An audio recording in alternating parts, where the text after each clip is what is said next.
tapaverina atao anatin'ny fampalalam-baovao indray isika rehefa avy nisy minitra vitsy tao anatin'ireny dokam-barotra ireny notizatsika avy hatrany ary ny vaovaontsika ka ny tontolon'ny sosialy indray no anoizatsika izany. Politika ny fanjakana fohy be ny fanapaream-pahefana isan'ny mampiatra izany ny tahirim-pirenena momba ny fiahina ara-tsosialy. Porofon'izany ny fametrahana ny birao isam-paritra sy ny fanorenana trano fonenana manara-penitra ho an'ireo mpiasa mpanjakana. Ankoatra izay dia totosa tany Toamasina nisy ny fifanaraha-piaramiasa teo amin'ny CNAPS sy ny CTM ary ny Centre de ressources de travailleurs. Taorian'ny fanomezana trano ny mpiasa-mpanjakana teny Anosy Alambotra Atrimo dia manaraka amin'ny politika amin'ny fanjakana fohy be amin'ny fanaparam-pahefana ny CNAPS. Ny fampandrosoana dia miainga amin'ny fivoarana ny fotony ka tsy nataon'ny tahirim-pirenena ambanin-javatra amin'ny fijerena amin'ny fonenan'ireo mpiasa-mpanjakana any amin'ny faritra. Isan'izany ny any amin'ny faritra Atsinanana Madagasikara.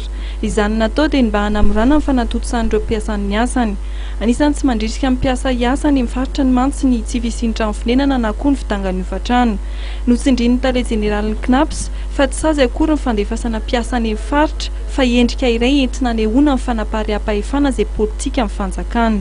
Izany ho an'ny mpiasa, ho an'ny mpiasa-mpanjakana, ny CNAPS dia efa ataoko hoe any amin'ny fanipolony ny délégation misy an'izany logement sociaux zany dia ny trano izay misy amin'izao fotoan'izao zany dia efa hitoeran'ireo mpiara-miasa rehetra aty amin'ny faritra. Ny antony dia rehefa mandeha miasa aty amin'ny faritra ny mpiasa dia tokony tsy hoeveriny fa dia sazo ho azy zany fa dia asa toy ny asa rehetra ihany ary ny fanompoana dia ho an'ny Madagasikara iray manontolo fa tsy ho an'Antananarivo ihany tokoa. Tsy natao an'Antananarivo irery ihany fa natao an'ny olon-drehetra sakanafaka amin'ny fiahina ara-tsosialy koa nasipana-vozana ny trano fandraisana olona eto amin'ny masovin'ny CNAPS eto Toamasina. Tao koa zany mahafatra po. Fanamby lehibe izay napetraky ny tahirim-pirenena ny